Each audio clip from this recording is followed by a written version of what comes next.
A ver, anoten esta fecha, 28 de febrero de 2026. En pleno corazón de Oriente Medio, está a punto de desatarse el ataque militar más grande y coordinado desde la invasión de Irak. Tiene dos nombres en clave. Para Israel es la Operación León Rugiente. Para Estados Unidos, la Operación Furia Épica. Y los objetivos son clarísimos: las instalaciones nucleares de Irán, su infraestructura de misiles y, sobre todo, su cúpula política y militar. El clímax de la operación es inmediato y demoledor. El complejo del líder supremo, Ali Jamenei, recibe un impacto directo. A sus 86 años y después de 37 en el poder, es asesinado en el ataque. Pero a ver, un momento así no sale de la nada. Es en realidad la culminación de un conflicto que se ha estado cocinando a fuego lento por más de 70 años. Para entender por qué pasó, tenemos que irnos muy, muy atrás, al verdadero origen de todo. Para desenredar esta historia tan compleja, este es nuestro plan. Primero, vamos a volver a ese día en que estalló todo. Luego, vamos a explorar el pecado original que lo envenenó todo, la revolución que los convirtió en enemigos, esas décadas de guerra en la sombra, la cuenta atrás final. Y por supuesto, la gran pregunta: ¿qué podría pasar ahora? Es una historia complicada, sí, pero clave para entender el mundo en que vivimos. Y si les interesan estos análisis a fondo, es un buen momento para suscribirse y no perderse lo que viene. Ahora sí, vamos a ello. Muy bien, volvamos a ese 28 de febrero de 2026. Los misiles no solo cayeron sobre Teherán, el ataque fue masivo, perfectamente coordinado y con un objetivo claro: decapitar al régimen iraní. Pero la respuesta fue casi instantánea. Irán no se quedó de brazos cruzados. Contraatacó lanzando una andanada de misiles contra Israel y contra bases estadounidenses por todo el Golfo Pérsico. Y entonces llegó la amenaza que de verdad le quita el sueño a todo el mundo: el posible cierre del Estrecho de Hormuz. Para que se hagan una idea, por ahí pasa el 20% de todo el petróleo mundial. Si lo cierran, la economía global se va a pique, con los precios del crudo disparándose por encima de los $150 por barril. Una auténtica locura. Entonces, la pregunta es inevitable, ¿no? ¿Cómo es que se llegó a este punto? Porque, aunque hoy suena increíble, Irán, Israel y Estados Unidos alguna vez fueron socios. La respuesta está en un evento que pasó hace ya 73 años. Pasemos entonces a lo que muchos consideran el punto de quiebre, el origen de todo, lo que llaman el pecado original. Estamos en 1953, y lo que pasó fue un golpe de Estado que sembró una desconfianza que, como vemos, sigue muy viva hoy en día.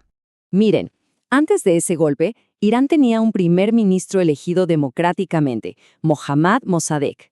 Y él hizo algo que para la época era una locura: nacionalizó el petróleo iraní, que hasta ese momento controlaban los británicos. Obviamente, a Londres no le hizo ninguna gracia. Le pidieron ayuda a Washington, y juntos, la CIA y el MI6 montaron la Operación Ajax. Sacaron del medio a Mossadegh y pusieron en su lugar al Shah, un monarca autoritario que les aseguraba que el petróleo seguiría fluyendo hacia Occidente. A este evento se le conoce como el pecado original, porque para muchísimos iraníes es la prueba definitiva de que Occidente no tiene problema en intervenir en su país cuando le conviene. Es la herida original, la justificación para décadas y décadas de resentimiento. Y esa herida estuvo ahí supurando durante 26 años, hasta que al final explotó. Y así es como llegamos a 1979, el año en que Irán da un giro de 180 grados y se pone en contra de Occidente de forma radical.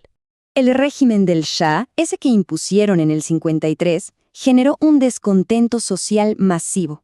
Y todo ese descontento encontró un líder, el Ayatolá Jomeini. Él supo canalizar toda esa rabia popular en una revolución islámica. El Shah cayó y el nuevo régimen teocrático no se anduvo con rodeos. Declaró a Estados Unidos como el gran Satán y a Israel como un tumor canceroso. El punto de no retorno fue la crisis de los rehenes, 444 días con diplomáticos estadounidenses secuestrados en su propia embajada. Ahí la ruptura ya fue total e irreversible. A partir de ese momento, la confrontación se volvió la norma. Y así entramos en una guerra larga, silenciosa y cada vez más peligrosa. Una guerra en las sombras. Irán, sintiéndose solo y amenazado, adoptó una estrategia de dos caras. Por un lado, empezó a construir una red de milicias aliadas por toda la región, como Hezbollah en el Líbano, y por el otro, pisó el acelerador con su programa nuclear, como una especie de póliza de seguro definitiva. Hubo un respiro, un intento de paz, con el acuerdo nuclear de 2015. Pero la retirada de Estados Unidos en 2018 lo hizo saltar todo por los aires. Luego, el asesinato de Soleimani en 2020 y los primeros ataques directos en 2024 solo sirvieron para acelerar el choque de trenes. Pero lo que de verdad precipitó la guerra de 2026 no fue solo la presión de fuera, fue una implosión, desde adentro. Avancemos a esa cuenta atrás final. Miren, para entender la crisis que se venía, hay que seguir el rastro del dinero. La Guardia Revolucionaria, que es el ejército ideológico del régimen, no es solo una fuerza militar, es un imperio económico. Se estima que controla hasta la mitad de toda la economía del país. Si a eso le sumamos las fundaciones religiosas, resulta que la élite maneja casi toda la riqueza, mientras que la gente de a pie se empobrece cada vez más. Y con ese panorama se formó la tormenta perfecta. Por un lado, una economía totalmente asfixiada por las sanciones, la corrupción y una inflación por las nubes. Por otro, una crisis de agua histórica, que dejó los embalses prácticamente secos. El resultado, protestas masivas como las que vemos aquí en más de 180 ciudades. Y la respuesta del régimen, represión brutal, con miles de muertos y apagones de internet para que no se supiera nada. El régimen estaba literalmente contra las cuerdas. Y aquí viene la parte más trágica de toda esta historia. Justo un día antes del ataque, el 27 de febrero, el mediador de Omán, que estaba en las negociaciones nucleares, dijo que habían logrado un avance clave. Dijo, y estas fueron sus palabras, que la paz estaba al alcance de la mano. 24 horas después, cayeron las bombas. Y todo esto nos trae de vuelta al presente de nuestra cronología y a la pregunta del millón. ¿Y ahora qué? Pues bien, los analistas barajan principalmente 4 escenarios. El primero, una desescalada negociada, poco probable pero posible. El peor de todos, una guerra regional total.